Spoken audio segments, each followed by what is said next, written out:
Boa noite, igreja. Que a paz seja com todos. Amém? Convido você a ficar de pé.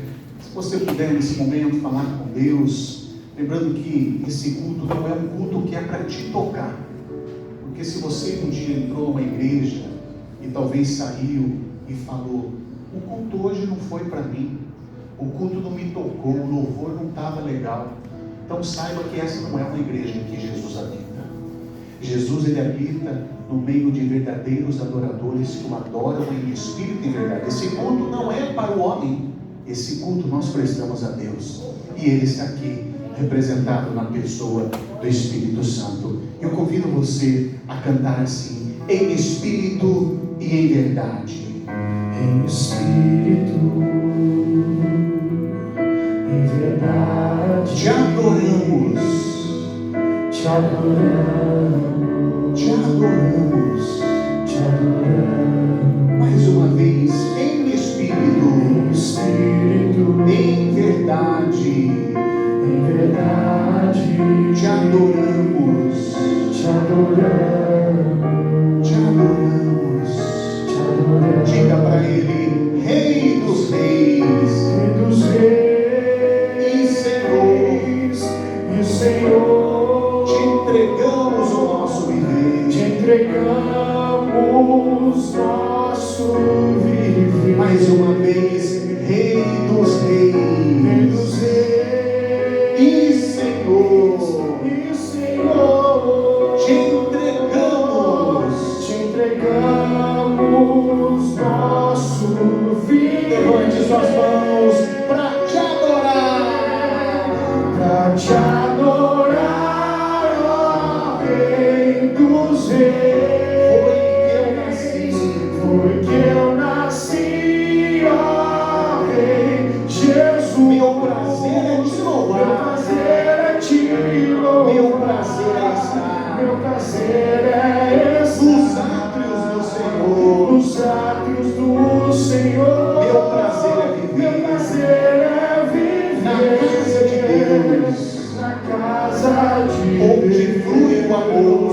onde flui o amor. Eis o começo, em espírito, Em espírito, em verdade, em verdade, te adoramos, te adoramos, te adoramos, te adoramos. em espírito, Em espírito, em verdade, em verdade, te adoramos, te adoramos, te adoramos. te adoramos. Diga ao Senhor Jesus: Rei dos Reis e Senhor, E Senhor, te entregamos.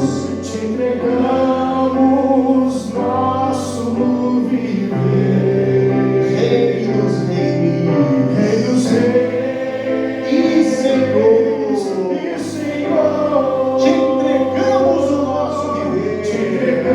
entregamos nosso viver. Pra te adorar, Te adorar, ó Rei dos reis. foi que eu nasci, ó Rei Jesus. Foi que eu nasci, ó Rei Jesus. Meu prazer é te louvar. Meu prazer é te louvar. Meu prazer é Meu estar prazer é estar nos átrios do Senhor. nos átrios do Senhor. Meu prazer é viver. Meu prazer é viver Na casa de Deus, na casa de onde Deus, flui o amor.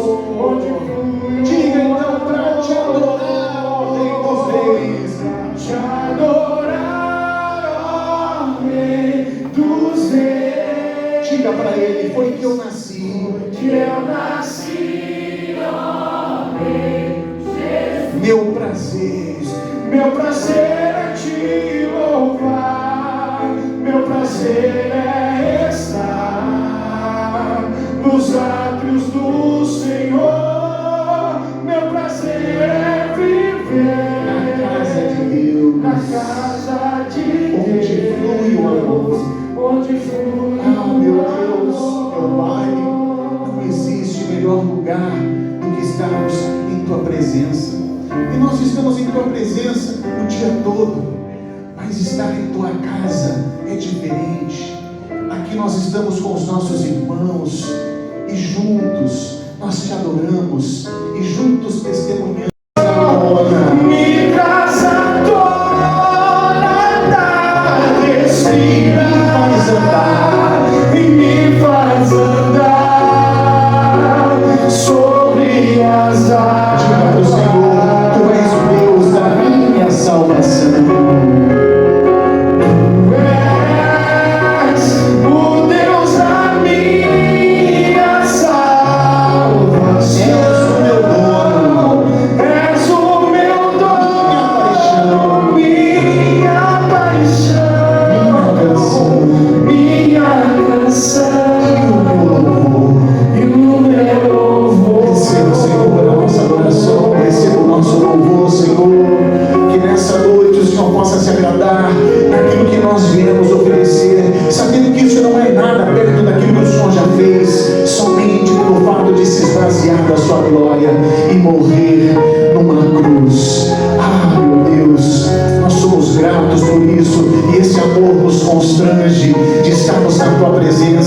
Esse amor ousado, esse amor perfeito. E a tua palavra nos ensina que antes de nós amarmos a ti, o Senhor nos amou primeiro.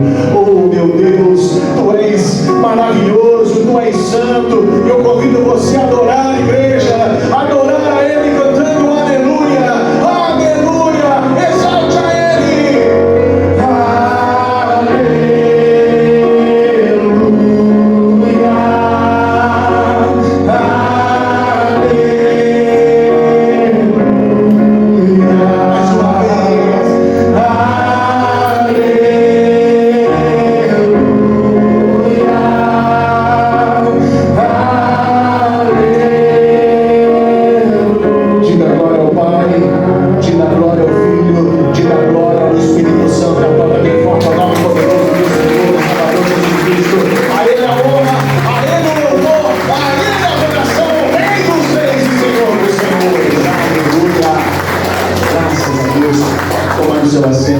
Por gentileza, é uma alegria muito grande quando a gente começa nessa intensidade na presença de Deus.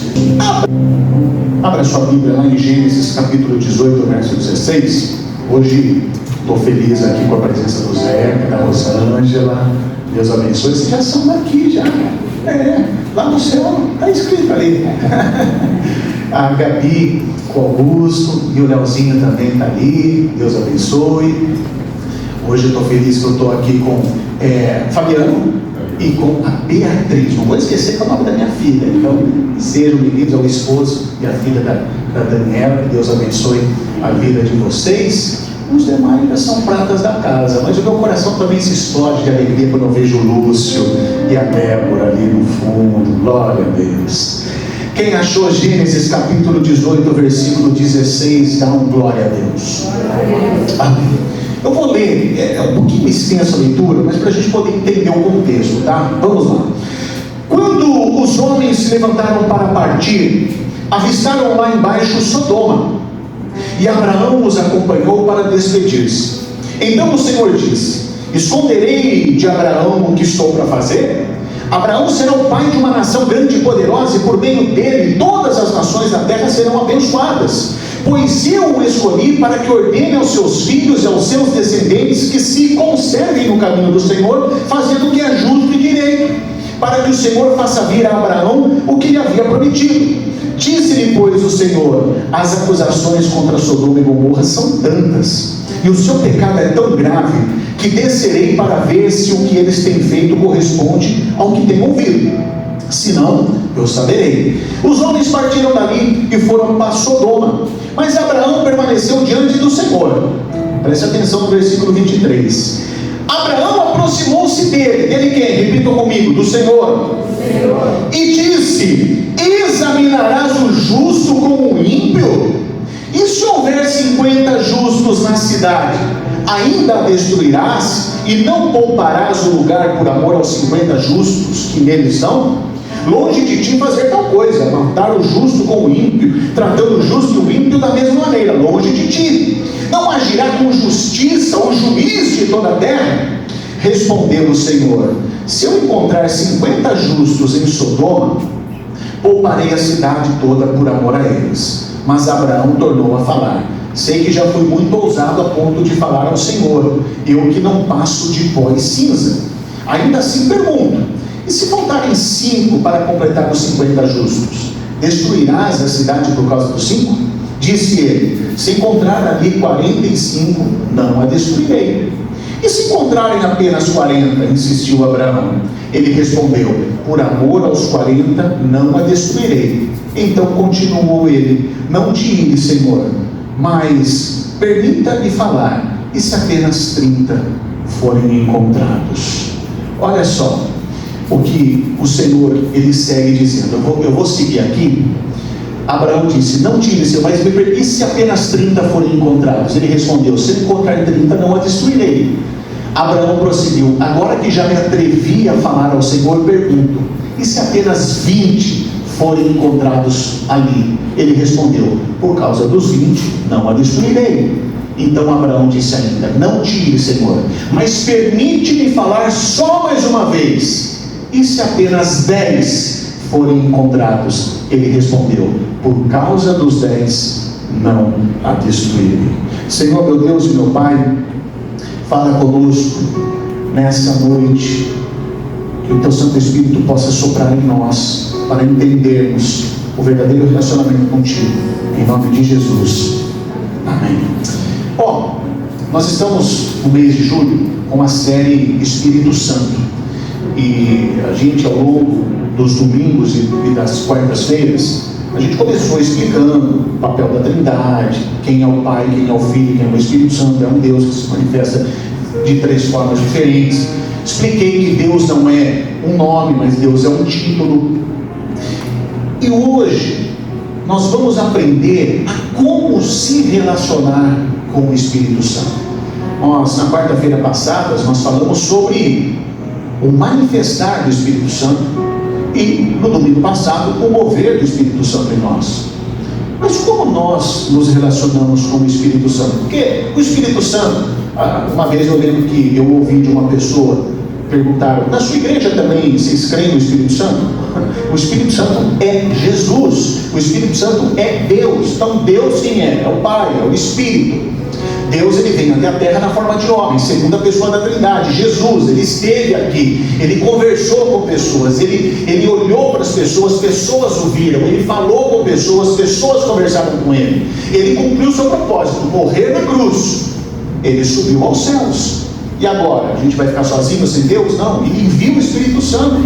O Espírito Santo age sobre a terra, e nós que somos alcançados pela graça de Deus, passamos a ter o próprio Senhor Jesus aqui, que é o que move a nossa consciência. Então, como que nós nos relacionamos com o Espírito Santo? Porque o apóstolo Paulo vai nos ensinar que à medida que nós começamos a cultivar esse relacionamento, vão manifestar frutos dessa relação, que são os conhecidos frutos do Espírito Santo. Mas aqui nós temos uma conversa de Abraão com Deus, e essa conversa é chamada oração. Esse é o tema da mensagem de hoje, uma conversa chamada oração. E nós aprendemos muito com Abraão, porque esse tema nos ensina que nós vivemos num tempo no qual as redes sociais têm uma influência muito grande na vida das pessoas. Então surgem algumas culturas de rede, como os seguidores e os haters, ou no português, os odiadores. Seria mais ou menos essa a tradução.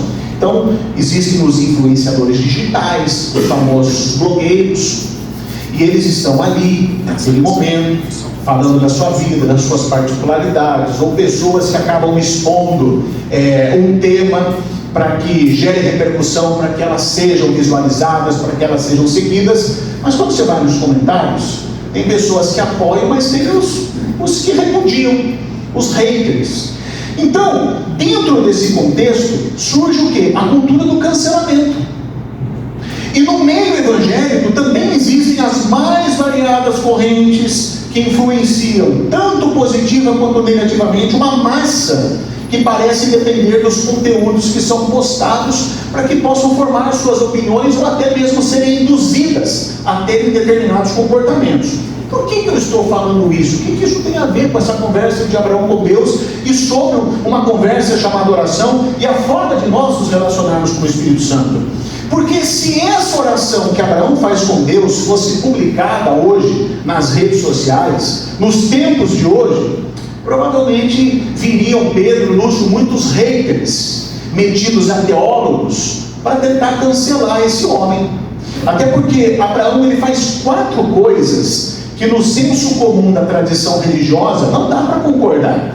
Então, em primeiro lugar, Abraão ele sai do seu lugar e na sua condição de criatura, e ele sabe disso quando diz a Deus que estava sendo ousado porque ele não passava de pó e cinza. Então ele sai da sua condição e vai diante do Deus Altíssimo e vai ao lugar que está embutido no coração humano, o que conhecemos por pecado original. Então Adão e Eva, quando comem do fruto proibido, eles pretendem ser iguais a Deus. Então Abraão sai do lugar de criatura para se nivelar ao de Criador, para falar tete a tete com ele. Em segundo lugar, Abraão ele tenta dar uma lição de moral para Deus.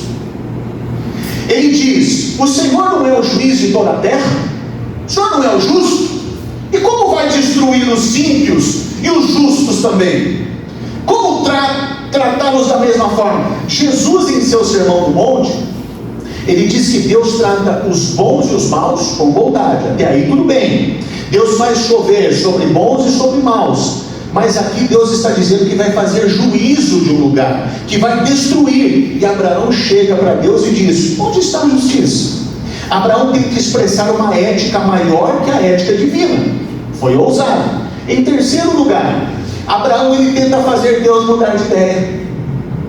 Ele tenta querer mudar a opinião de Deus. Deus disse que destruiria Sodoma e Gomorra porque o pecado daquele lugar havia passado dos limites, se tornou insuportável, intolerável. E Abraão vem e diz: será que é uma boa ideia destruir todo mundo? Pense melhor. E em quarto lugar, se não bastasse tudo isso, Abraão vai puxando um elástico e esticando. Se eu encontrar 50 justos, se encontrar 45, 40, 30, 20, até chegar nos 10. Então, Abraão ele sai da condição de criatura, tenta dar uma lição de moral para Deus, fica argumentando a ponto de fazer Deus mudar de ideia, e ainda puxa um elástico até o momento em que não consegue mais. Paulo, o apóstolo Paulo, escreveu aos Romanos, capítulo 9, versículo 20: mas quem é você, ó homem, para questionar a Deus? Acaso aquilo que é formado pode dizer ao que o formou: por que me fizestes assim? Então a criatura não pode questionar o Criador. Então os haters, se fosse hoje, poderiam dizer a Abraão: se põe em seu lugar. E mais, você pensa que a sua ideia é melhor do que Deus? Porque a própria palavra de Deus diz, aí vamos lá para Romanos capítulo 2 e versículo 33: ó profundidade da riqueza e da sabedoria e do conhecimento de Deus, quão insondáveis são os seus juízos, inescrutáveis os seus caminhos. Quem conheceu a mente do Senhor? Ou quem foi seu conselheiro? Quem primeiro lhe deu para que ele o recompense? Pois dele, por ele, para ele são todas as coisas. A ele seja a glória para sempre. Amém. Mas Abraão é o pai da fé. E aí? Abraão é a matriz de tudo. Ele é o protótipo. Porque a partir da sua vida sai o judaísmo, sai o islamismo e sai o cristianismo. Abraão é chamado o pai da fé porque foi o primeiro que creu. E isso lhe foi imputado por justiça. Então, na realidade, Deus está nos mostrando que não é a teologia em que vai lhe dar formas e maneiras para orar. Tem que ser ajoelhado, tem que ficar no mínimo 15 minutos, tem que ir no monte, ou tem que ficar de olhos fechados, com a cabeça prostrada no pó. Não. Mas Abraão nos ensina como ter essa conversa com Deus, chamada oração. E o interessante é que mesmo Abraão saindo do lugar de criatura, Marquinhos e Ari, tentando dar lição de moral para Deus, tentando fazê-lo mudar de ideia, e ainda esticando o elástico, é que Deus ouviu tudo aquilo. Isso que é o mais extraordinário, Terezinha e Rosângela. Deus ouviu tudo aquilo.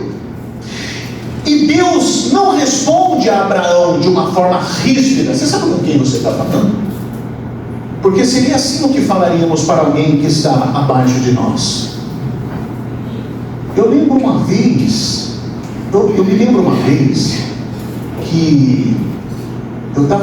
que eu nem me dirigi ao meu pastor,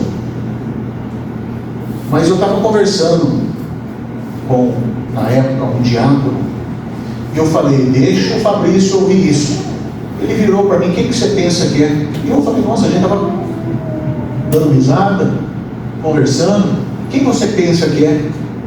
Eu falei, por quê? Que Fabrício, o quê? Pastor Fabrício, nunca ouse em falar assim. Gente, eu fiquei tão constrangido naquele momento.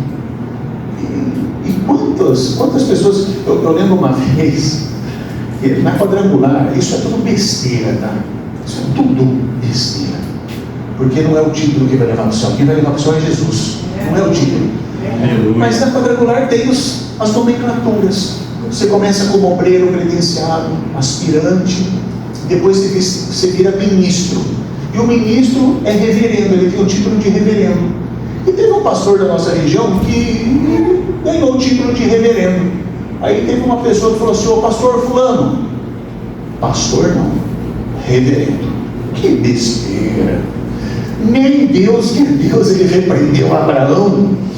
Então, mas Deus ouviu, acolheu, deu corda, deixou Abraão puxar o elástico e ainda levou em consideração tudo que ele disse. E ainda por cima Deus responde uma oração que Abraão não teve coragem de fazer. Está lá em Gênesis capítulo 19, versículo 29. Olha só que interessante. Quando Deus arrasou as cidades da planície, olha que interessante, lembrou-se de Abraão e tirou Ló do meio da catástrofe que destruiu as cidades onde Ló vivia. Então lembrou-se de Abraão. Entendeu por que Abraão ficar esticando a corda? Na realidade ele não queria poupar os justos. Mas quem que Abraão queria poupar? Quem que vivia lá em Sodoma e Gomorra, ali naquela região? Ló, seu sobrinho. Então Deus não encontrou 10 justos, mas lembrou da sua conversa com Abraão e poupou o sobrinho de Abraão do juízo. E a Bíblia nos mostra que Deus fez isso por causa de quem? Por causa de Abraão. Então, diante desta oração que Abraão fez com Deus, eu aprendo ao menos 4 lições. Primeira delas, repita comigo, a oração é uma conversa com Deus? Oração é uma conversa com Deus. Sem máscaras e sem atuações. Sem máscaras e sem atuações. Então, é uma conversa de peito aberto com Deus, em que a gente fala tudo o que quer falar, se atreve a falar com Deus de coisas que aparentemente parecem ser egoístas, porque aqui Deus está exercendo juízo, ensinando sobre limite de pecado, sobre justiça, sobre estrutura social, e Abraão está preocupado com o seu sobrinho. Observe que aqui Abraão não quer ser um bom samaritano em querer salvar uma nação. Qual que era a preocupação de Abraão? Era o seu sobrinho. Então, é isso mesmo, é poder falar para Deus aquilo que está no seu coração.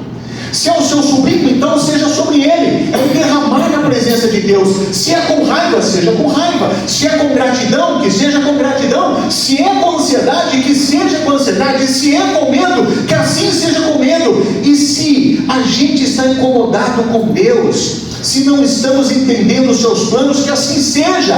Diga, por que não veio? Por que está demorando? Por que comigo? Não somos nós que devemos compreender quem é Deus. Ele nos compreende e nos acolhe. Não são os filhos que devem compreender os pais. Os pais compreendem os filhos. Nós relevamos na realidade quando Os filhos batem a porta na nossa cara e dizem que nos odeia. Quantas vezes os seus filhos já fizeram isso? Uma lágrima pode correr dos nossos olhos, mas somos adultos, somos pais e mães cheios de amor. E assim é Deus. Segunda coisa que eu aprendo com essa conversa de Abraão com Deus, repita comigo: não existe oração errada. Não existe oração errada. O que existe é oração que não é feita. Isso existe. Então, oração errada não existe. O que existe é oração que não é feita. Existem sim orações infantis, existem sim orações ousadas, mas mesmo assim não deixam de ser orações. E Deus sabe o que fazer com elas. A pior coisa é não falarmos com Deus. E se Abraão não tivesse falado com ele, o que seria de Ló? Oração é falar tudo o que está aqui dentro, é vomitar, é colocar para fora. Terceira coisa que eu aprendo com essa conversa de Abraão com Deus, repita comigo: oração é a maneira como Deus nos deixa participar do que Ele está fazendo. Olha que interessante, quando nós oramos, é uma forma de Deus nos deixar participar daquilo que Ele está fazendo, mas sem abrir mão da sua soberania. Por isso que nós somos instrumentos. Por isso que às vezes as pessoas dizem: puxa, você foi um instrumento de Deus na minha vida. Então o juízo sim é prerrogativa de Deus e não de Abraão. A régua para medir Sodoma e Gomorra é prerrogativa de Deus, e agindo Ele, quem impedirá? Então Deus tudo pode, então Ele vai fazer, mas Ele não quer fazer sozinho. Por isso Deus não oculta o que vai fazer, mas Ele próprio compartilha com Abraão. Deus chama Abraão, não é Abraão quem chama Deus. Deus chama Abraão. Então quando o anjo chega a Maria e diz que ela conceberia um filho por meio do Espírito Santo, é quase um pedido de permissão a ela. Porque não podia descer o anjo e falar assim: Maria, está aqui como vem o oficial de justiça, às vezes bater na porta de alguém, está aqui o mandado, acabou, perdeu. Pensou se um anjo chega assim: Maria, perdeu, está aqui, vai nascer, mas não tem mais nem menos. O Deus Todo-Poderoso que está mandando, manda quem pode, obedece quem tem juízo. Foi assim que o anjo chegou para Maria? Não. E ela responde: faça-se comigo conforme a tua vontade. Então Maria dá boas-vindas à intervenção de Deus em sua vida. Ou seja, Deus quer fazer, mas Ele não vai te atropelar. Ele te dá a oportunidade para participarmos daquilo que Ele está fazendo. Se Deus respondesse com sim todas as orações, Ele estaria abrindo mão da sua soberania. Porque se fosse assim, nós estaríamos no governo do universo. Concorda comigo? Então Jesus ele disse que Jerusalém seria destruída. Mateus 24:19 está escrito assim: como serão terríveis aqueles dias para as grávidas e para os que estiverem amamentando. Orem para que a fuga de vocês não aconteça no inverno nem no sábado. Jesus está dizendo aqui, imagine quando Roma invadir essa cidade, vocês tendo que fugir. Imagina no inverno, com neve, é difícil. E no sábado, onde nada se pode fazer. É essa alusão que Jesus está fazendo. Então Jesus está dizendo: Deus vai julgar, mas orem para que no dia do julgamento Ele se lembre de vocês. Quarta e última coisa que eu aprendo com essa conversa de Abraão com Deus. Repitam assim: Deus está aberto para receber até as nossas orações egoístas. Eu vou falar a verdade, fala que em determinados momentos a gente também não tem algumas orações egoístas. Senhor, dá a oportunidade de ganhar na Mega Sena, na Mega Sena, quina, seja o que for, Liga da Virada. Não é? O Vitacap que seja. São orações egoístas. Meu Deus, eu quero isso, quero aquilo. Então, quando a gente ora para não chover no final de semana que estaremos na praia, na festa do casamento da filha, não é verdade? Então, agora é interessante porque é egoísta, porque imagine um agricultor que está esperando cair a chuva para não perder a sua plantação. o seu meio de ganho de vida. Está dependendo da chuva. Aí você chega e fala assim: Senhor, o casamento da minha filha é céu aberto. Por favor, não permita que chova. E às vezes não chove, a gente fala: glória a Deus. Mas até essas orações Deus ouve. Eu faço porque eu também faço essas orações também. Então, Martinho Lutero, ele diz o seguinte: se não pode orar como deve orar como pode. Então, eu não sei como orar de forma adulta, madura, então ore como você consegue, pois Deus está pronto para recebê-las. Deus não vai alterar os seus planos, mas fique tranquilo, que a sua necessidade pode se encaixar nos planos de Deus. Eu acho interessante que a Bíblia nos ensina sobre oração de uma pessoa, uma mulher chamada Ana. E Ana, ela foi mãe do profeta Samuel. E a sua história começa a ser contada no primeiro livro do profeta. E começa falando que Ana era casada com um homem chamado Eucana. E naquela época, a poligamia era permitida, ou seja, não tinha problema um homem casar com 2, 3 mulheres, né? Eu fico imaginando o cuidado desses homens, né? Casar com 2 mulheres são 2 sogras, né? Casar com 3 são 3 sogras. Mas enfim, agora, imagine só, o que eu estava falando? Não, você está falando da sogra, está falando da palavra. A sogra falando o que eu estava falando? É um teste, só para ver se vocês estão entendendo. Oração de Ana, tá? Aí, Ana era casada com Eucana, que também era casado com uma outra mulher chamada Penina. E a Bíblia conta que Eucana amava mais a Ana. Mas Ana tinha um problema. Ela era estéril, ela tinha madre cerrada, ela não podia dar filhos. Ao contrário, a outra mulher de Eucana já lhe tinha dado filhos. Só que para aquela época era uma vergonha para a mulher, porque, como eu disse, quando ministrei dízimos e ofertas, mulher só servia para cuidar da casa e reproduzir, para dar filho para o marido. Se não desse filho para o marido, não prestava para nada. Essa é a realidade. Então era uma vergonha uma mulher que não desse herdeiros para o seu marido. Mas a Bíblia conta que Eucana amava mais a Ana.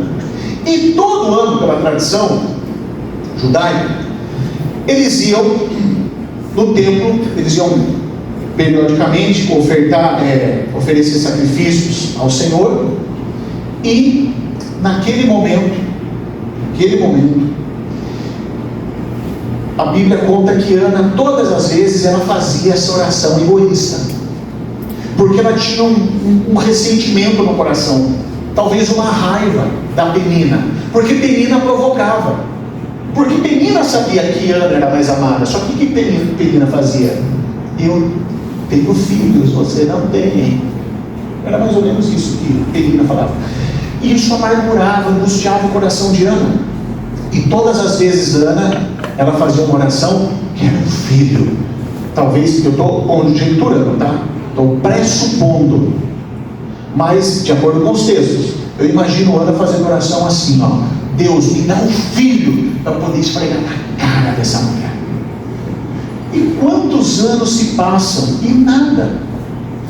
Até que chega um momento em que Ana, ela muda a sua oração, porque ela faz um voto com Deus. Então ela faz o seguinte, Sara, ela faz assim: Senhor, se tu me destes um filho, eu o entregarei ao Senhor, eu o oferecerei a ti, e ele será dedicado ao trabalho sacerdotal. Opa! Não foi uma oração egoísta. Não que eu não ouvi quando Ana fazia as suas orações, mas tudo tem um momento. Eu costumo dizer que Deus não entrega nada, porque o que Deus tem para nos entregar são coisas duradouras, não são coisas passageiras. As bênçãos de Deus são duradouras e permanentes. Não é nada passageiro, não é nada perecível, algo que você vai receber e vai estragar. Só que Deus não vai entregar as preciosas riquezas em suas mãos se você não tem maturidade para lidar com aquilo.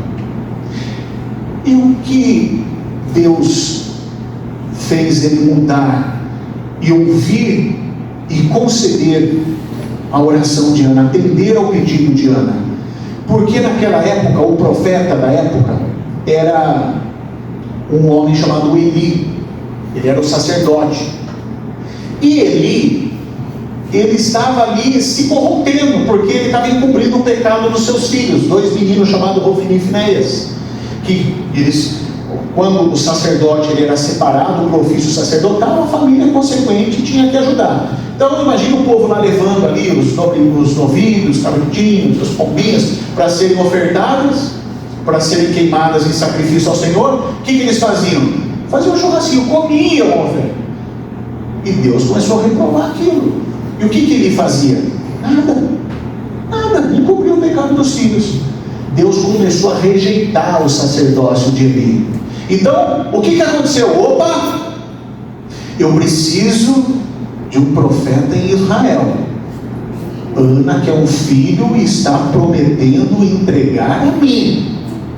Olha só como casou o desejo de Ana com a necessidade de Deus. Quando as nossas orações, que podem ser, como eu disse, infantis, egoístas, mas a partir do momento em que as nossas necessidades se alinham com os planos de Deus, é aí que eles se cumprem. E a Bíblia diz que Deus concede o pedido de Ana, e Ana tem um filho que lhe dá o nome de Samuel, e ele é ainda pequeno, levado ali para Eli, para aprender a ser o profeta, o sacerdote, e naquele momento Deus faz uma grande obra. Então, diante dessa mensagem, entenda que seja da forma que for, mas desde que seja legítima, do fundo do seu coração, Deus é bom para acolher e nos abençoar. Mas não vou orar para Deus me dar um emprego com tanta gente precisando mais do que eu. Ora sim. Ele pode abrir uma excelente porta de emprego. Tem gente doente no hospital, mas talvez lá esteja o seu Ló. Ore para Deus proteger a sua viagem, para consagrar seu empreendimento, pois Deus está sempre pronto para receber as nossas orações. E quando nós colocamos os nossos planos e os nossos pensamentos, as nossas intenções diante de Deus, a palavra nos ensina que eles serão bem-sucedidos. Então, essa é a nossa forma de se relacionar com o Espírito Santo, que é o próprio Deus, que é o Senhor Jesus. Mas aqui, pastor, como que eu devo orar? Há 2 perguntas que as pessoas me fazem. Pastor, eu preciso aprender a orar mais, eu sou muito relaxado, como que eu faço para orar mais? A resposta é simples. Alguém sabe como? Ore. Só ore. Começa ali, e seja 2, 3 minutos por dia. Vai aumentando gradativamente. Ai, pastor, como que eu faço? Eu oro em pensamento, eu oro sentado, eu oro deitado. Meu irmão, eu não vou repetir aqui para não ser deselegante. Eu aprendi com um amigo meu, ele falou assim: o dia que você entender o amor de Deus para a sua vida, você não vai se preocupar com tais formalidades. Se você estiver no banheiro falando com Deus, Deus vai estar ouvindo, meu irmão. Não tem a hora certa, o momento certo, o lugar certo, porque Deus habita onde? Aqui. Todo momento, todo tempo, toda hora é hora de falarmos com Deus. É interessante, lógico, eu costumo dizer, eu encerro a mensagem aqui. Algumas pessoas me perguntam: pastor, mas por que o pessoal vai no monte? Eu gosto de orar no monte. Quem me conhece, tem muita gente aqui que já foi no monte. Eu gosto de monte, gosto de orar em monte. Mas o que tem no monte? Nada. Não tem nada. Olha, eu tenho quase 20 anos de conversão, nunca vi graveto acender.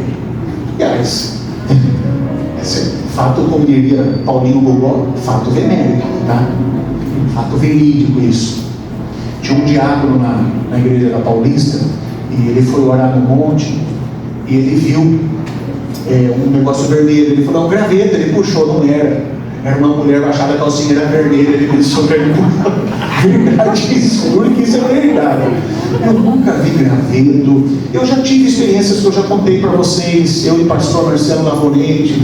Deus, o senhor está se agradando do que a gente está fazendo. Manda um sinal, uma estrela cadente assim, algo. E a gente foi ousado naquele dia. Ai, Deus, será que o senhor está se agradando mesmo? O senhor confirma? Mais uma. Eu não vi isso sozinho. O pastor Marcelo Lavorente estava do meu lado, ele é testemunho. Nós dois testemunhamos isso. Mas eu costumo dizer o seguinte: Deus, ele é onipresente. Sim, o que significa onipresente? Deus está em todos os lugares. O que vai fazer a diferença, Ruth, Alice, Marli, é a maneira como nós o percebemos e a maneira como nós nos relacionamos com Ele. Esses dias veio uma pessoa falar para mim, pastor, me convidaram para ir na Aparecida do Norte, viu? O que eu faço? Eu falei, vá, qual o problema? Vai fazer uma viagem, viu? Você sabe que o que tem lá, você conhece Jesus, não conhece? Deus está em todos os lugares, não está? Não estou falando que lá o povo que busca. Não, a gente percebe Deus, a gente sabe que Deus não se manifesta às vezes num lugar como esse. Mas a gente sabe a forma de perceber e se relacionar com Deus. Eu costumo dizer o seguinte, preste atenção. Sabendo que Deus está em todos os lugares, quando eu estou orando na minha casa, eu costumo explicar que é a mesma coisa que eu ligar para Ele e falar, ô meu Pai, como o Senhor está? Como é bom ouvir Tua voz. Eu preciso partilhar com o Senhor, eu preciso desabafar. A oração em casa, eu costumo dizer que é assim, no trabalho, seja como for. Quando eu venho na igreja, eu costumo dizer que é eu estar na casa do Pai. É ouvir meu Pai e receber o abraço do meu Pai. E um monte. Eu costumo dizer que é o momento em que eu pego na mão do meu Pai e falo assim, Pai, eu preciso ter um momento de intimidade contigo. Só eu e o Senhor. Mas não precisa ser um monte. Pode ser o quarto seu, trancado. Pode ser um abrigo da sua casa. Pode ser no quintal. Pode ser ali, atravessou a rua, tem um terreno maldito. Não importa. Mas há momentos, Lúcio e Débora, que nós precisamos desse momento de intimidade com o Espírito Santo de Deus. E essa forma que nós nos relacionamos, Daniela, com Ele, e é a maneira que Ele vai crescendo em nós, e a gente vai tendo cada vez mais vontade de estar na presença dEle. Amém? Feche os seus olhos. Eu queria que você, nesses minutos finais, que você entendesse que Ele está aqui. E que Deus não rejeita oração, mas oração é alimento. Se você conhece essa canção, faça dela a sua oração a Deus. Cante conosco. Deus não rejeita a oração. Deus não rejeita a oração. Oração é alimento. Oração é alimento. Eu nunca vi um justo sem resposta. Nunca vi um justo sem resposta. Ou ficar no sofrimento. Basta somente esperar. Basta somente esperar.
criando normas. Não, nosso Deus é simples, tão simples que Ele se esvaziou. Ele deixou a sua soberania, Ele veio até nós na condição de homem e foi até o matadouro para tirar o pecado que havia no mundo. Então, Ele é simples. Eu acho interessante no cristianismo porque eu gosto muito de estudar filosofia, ciência das religiões é um dos campos que eu mais amo. Eu já li de tudo quanto é religião. E quanto mais eu estudo as religiões, mais apaixonado pelo cristianismo eu sou. Sabe por quê? Porque todas as religiões, elas fazem o homem se elevar à condição de Deus. O cristianismo é Deus que se esvazia na condição de homem. É simplicidade, é humildade. É isso que importa. Amém? Amém. Então, não fique preso a rituais. Tem que orar de véu, de joelho. Não, ore. Somente ore. Aleluia. Amém? Uma salva de palmas para Jesus. Coloque-se em pé. Fale para a pessoa que está do seu lado que o Espírito Santo permaneça aceso no seu coração. Amém? Pai, vamos embora para os nossos lares, mas que a tua presença não saia, que nós possamos perceber ainda mais a tua presença, em nome de Jesus. Leve essas pessoas de volta para os seus lares, longe do assalto, do acidente, longe de todo tipo de mal. Levante a mão direita para o alto, com o amor de Deus o Pai, que a graça salvadora do Filho e que a doce comunhão e consolação do Espírito Santo esteja no coração de cada um de vocês. Deus abençoe a todos e até amanhã, em nome de Jesus.